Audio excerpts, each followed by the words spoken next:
and Sonic at the Olympic Games, 2007. For years, the Fat Plumber and the Slim Hedgehog were enemies, finding each other out in the old 16-byte systems, with the Genesis marketing slogan that they do what Nintendo don't, and the emphasis on blast processing, to the inevitable jump to 3D, where Mario took the lead and wowed gamers with innovational gameplay ideas.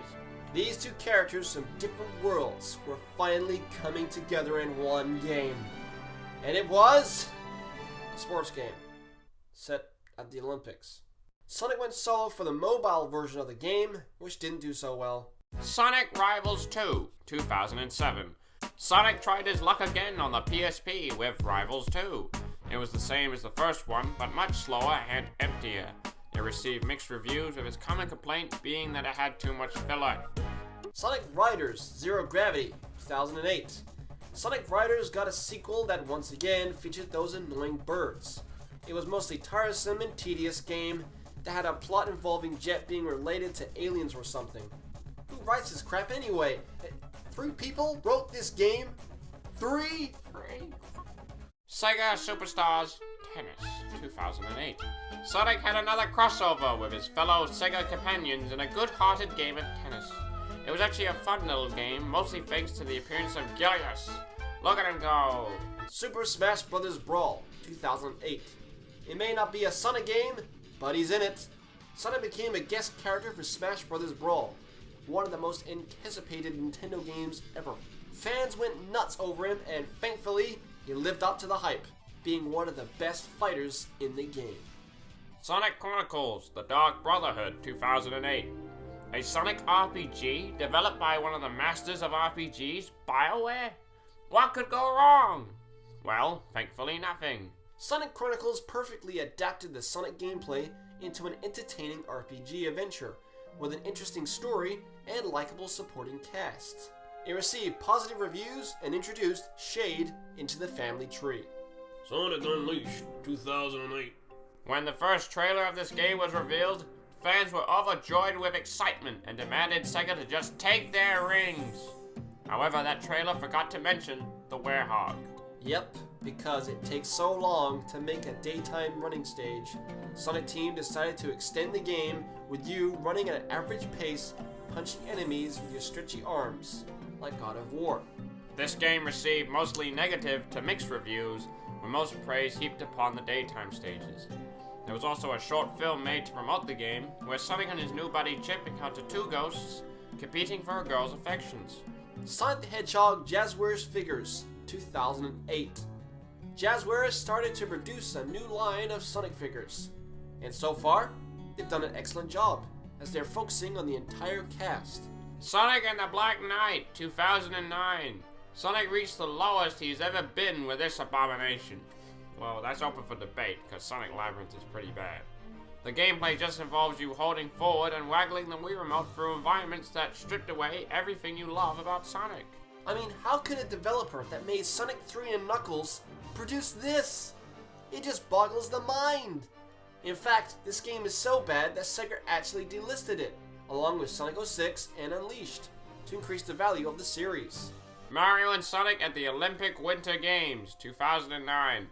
The cash cow continues with another faulty party game that the masses will lap up because it's got Mario on it. Not Sonic, just Mario. In fact, I heard a woman say in a game store, "Do you have Mario and that blue thing at the Olympics in stock?" Yeah, this was bad, so let's move on quickly.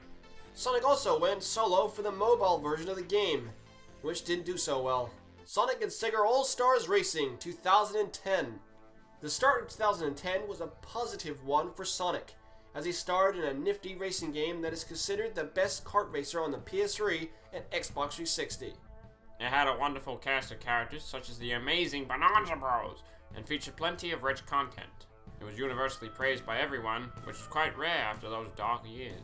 Sonic Spinball Ride at Alton Towers, 2010. The Spinball Wizard Ride at Alton Towers was redesigned as Sonic Spinball, which simply meant repainting the pipes blue and putting Sonic's face everywhere.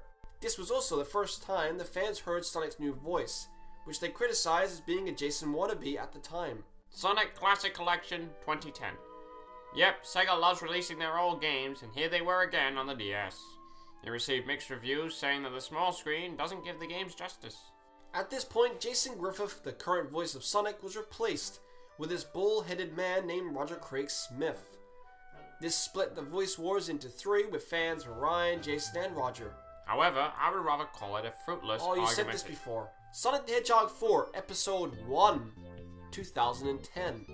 Sega shocked their fans when they decided to go back to the Mega Drive roots and produce a new sequel for the classic original series. Episode 1 was released to good reviews, but some found the physics off and the level designs feeling like rehashes. Sega is currently working on a second episode which will feature everyone's favorite Metal Sonic. Sonic Freeriders 2010. Just as everyone was cheering the return to form for Sonic, we had this Kinect-based racer that was the third installment in the Riders series.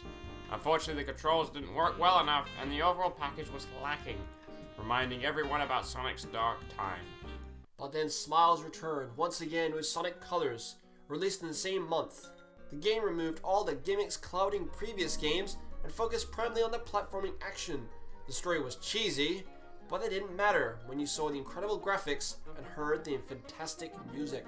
Sonic Generations 2011.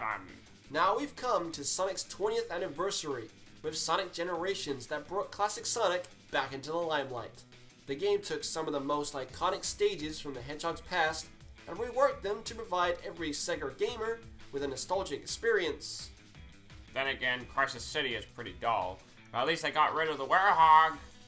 The game received positive reviews and most gripes coming from the dumb story and the modern era that remind you of how much the series had fallen. Mario and Sonic at the London 2012 Olympic Games. 2011, oh, what a mouthful. Once again, Mario and Sonic return to steal your money with another faulty Olympics party game. It wouldn't be so bad if, Sega actually put effort into it and gave us something new, like Motion Plus and online, so you actually feel like you're competing at the Olympics. Sonic CD Remastered 2011. Remember what we said about Sonic CD? Well, it seems like Sega listened and removed all the flaws of the classic game. Fixed spin dash? Check. Tighter controls? Check. Playable tails? Check. Original Japanese soundtrack? Check. No lyrics in the Toot Toot Sonic Warrior? Blah!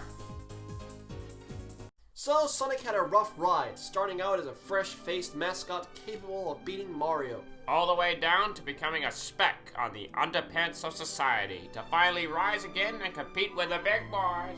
Sonic is a gaming legend and will always be remembered for some of the best and worst games ever made. Kinda like Mario. You have great games like Super Mario Bros. 3, to abysmal products like Super Mario Kart.